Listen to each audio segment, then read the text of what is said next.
Okay. So, I mean, your personal story is kind of tied up in the evolution of DIUX. I mean, some of the deficiencies that we saw with DIUX 1.0 were mitigated by, let's say, your unique background and experience in the commercial sector as well as the defense sector. So I'm wondering if you could tell us a little bit about your personal journey to joining OSD and Ash Carter and building out DIUX 2.0. Sure. I think I've had the good fortune or misfortune, if you will, to have experienced this divide or misalignment of perspective between the government and the emerging technology world. So, I think I experienced it as a pilot in the Air Force, where my civilian iPad had greater navigational capability than my F-16, which was using in combat. And the fact that $100 piece of software was better was shocking, and not so much that in and of itself, but how long it would then take for the Air Force to get similar capability, right? So the idea of rapid iterative software development and continual enhancement, just that wasn't part of the ethos, right? And in my opinion would be, of course, that a lot of the arguments against that in terms of safety of life, human life, right? Those are actually solvable issues, not good excuses. So I thought on the military side, and then of course on the civilian side, I tripped out at a company with a bunch of folks out of Fort Meade, where we knew what we were building would have been interesting and useful for the government mission, but because it was just so hard to sell to the government that our investors advised us to cease government business development, and when we sold the business, we had no government revenue whatsoever, and that's not an atypical situation. So I kind of lived both sides, and then I think through a confluence of unplanned events, the Carter staff got put in touch with me, reached out to me, and after several attempts to not take the job,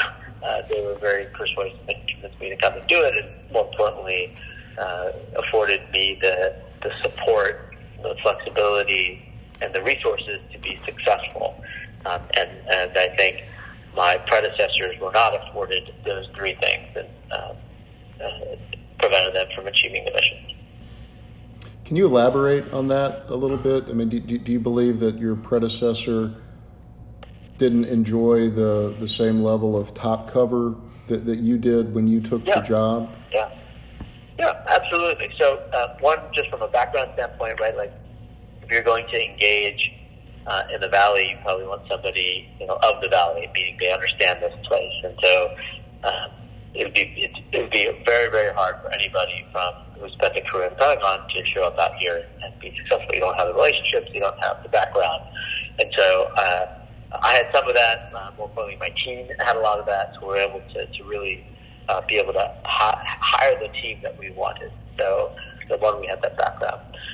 Two, we had a lot of top corporate cover as part of the change. They elevated the role to report directly to Secretary Carter, and that's powerful in so many ways. But in particularly, if you meet someone in the building that their current processes is going to slow you down, right? It's very nice to be able to say, do you want to tell the boss, or do you want me to, that this process is going to slow everything down, right? So they understand the level of importance, and you're able to come through the bureaucracy. Resources, right? Having a budget, having control of that budget is, again, something I don't think that they had. And I think those things combined, the resources, the flexibility, and the authority allowed us to move out very, very quickly. Got it. So as an extension of that, and I think you may have said this, I'm just going to turn the question back around on you. In addition to those elements, Are there any other items that you would attribute as playing a role in the lack of success of DIUX 1.0?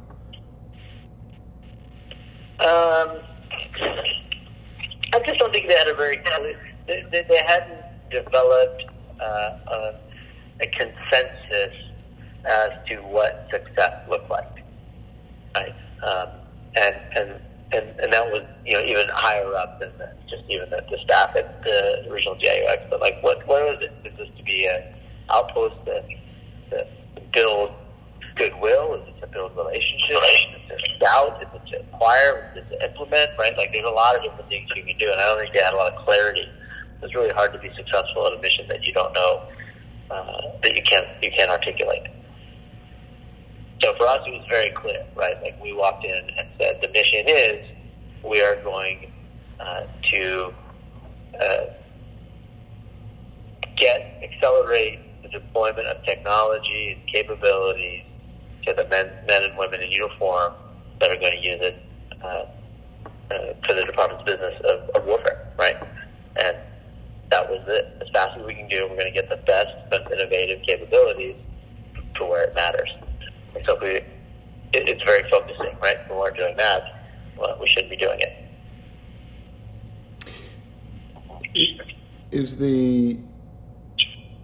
Do you believe that did the mission flow from the secretary? Did he have that specifically in mind when you came in, or did you, when you hit the ground, did you really have to clarify it and go back to him to make sure there was consensus?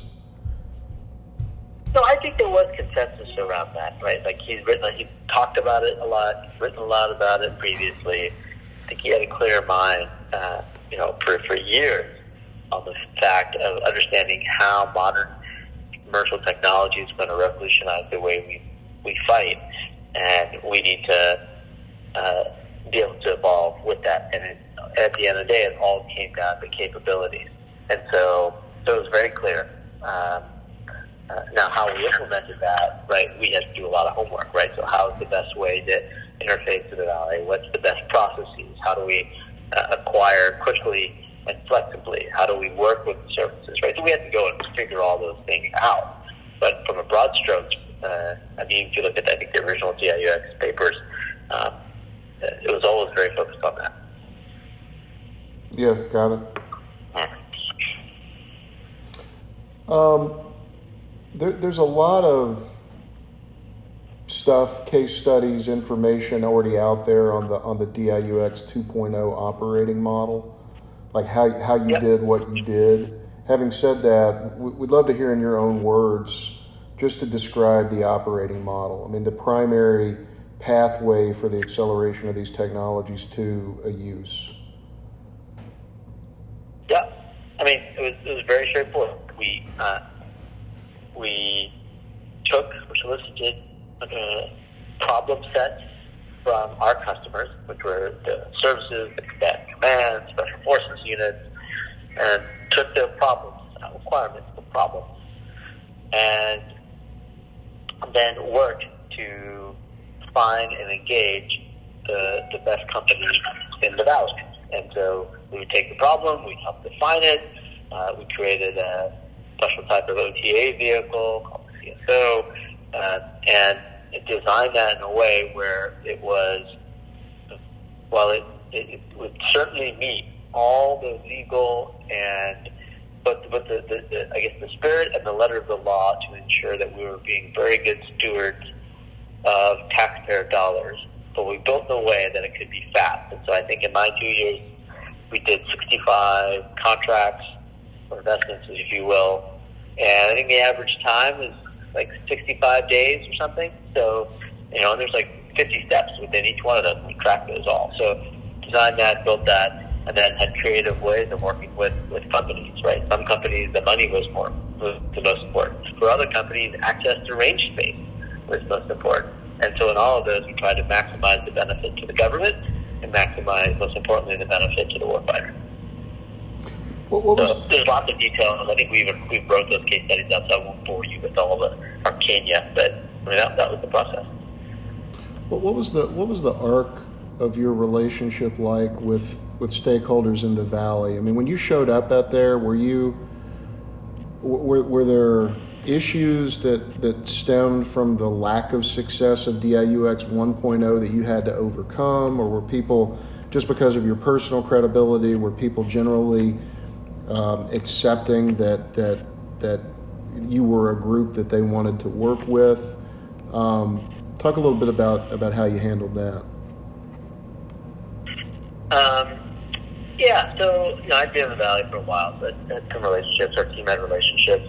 I'll give you an anecdote, right? The previous team was measuring success by the number of meetings they were having, reporting that up. In the Valley, you get a first meeting, certainly maybe a second, but you're not going to get a third unless there's some actionable outcome. So, I think we were just very, very clear in our messaging that if you're going to meet with us, either you're going to get a fast no, or you're going to move down a process to a potential contract action. And again, like the Valley, like most business places, the incentives are easy to understand. So as we begin to crank out contracts, people realize, boy, these guys are serious. There's revenue flowing to our companies, and they're getting to solve work on exciting problems. And so we actually did basically zero marketing in the Valley. We just wrote contracts, and we had a good process. And all these venture guys talked to each other, and companies are beating down the door to come talk to us. Yeah, that's very cool. Venture capitalists don't market either, so. Just marketing. Yeah. I did a ton of marketing in buildings, right, and on the Hill, but that's a different story. That's awesome. I've been dominating the conversation. Bala, do you have anything you want to jump in with? Not at the moment. I'm good. Okay. You touched on this earlier in terms of having access to leadership, having a budget, but were there any other key enablers or key elements of your strategy in developing DIUX 2.0 that helped it get off on the right foot? Whether they're internal government resources or external resources that you tapped into in the Silicon Valley community. I'm just wondering at the. Yeah. Go ahead. There's several, right? So you're trying to bring together, and look, the other thing you can do, the other thing you have to always be careful of, right? If you're writing checks, particularly if you're from the government, like you don't want to be the source or the lender of last resort, right? You don't want to have this adverse selection bias where only companies that could get a contract or money anywhere else come to you, and you get stuck with all the crappy stuff. So we had to have a deep understanding of the problem set, and we had to have a deep understanding of the technology solutions. So as we built the team, the most important thing was the team, right? I think I inherited 11, and we had 60 full-time when I left. We had, we called them warriors in residence, warfighters in residence, I think it was. Anyways, we got actual operators from the field to come in and spend 1 to 2 year tours at the AUS. So I had Navy SEALs, we had a bunch of folks from SOCOM, we had fighter pilots, we had ship drivers, we had submariners. We had people that were the operational experts in their domains. And then we hired a bunch of technologists. We got AI people, autonomy people, cyber people that were from companies, startups, Valley, even from AcadX. So I think building the right team was super important and a super enabler, as it is in any organization, but much even so when you are trying to move at speed here in the Valley. Other enablers were, right, we had strong legal support of getting the acquisition process out. I will give a major shout out to ACC New Jersey. This is the Army Contracting Command in Picatinny, New Jersey. They took a chance on us and supported all of the contracts while I was there. So that was absolutely essential enabler. Paul Milkowitz. We had supporters on the staff, congressional staff, so the Hill bench tracker, but we had some supporters there, which was critical. As you recall,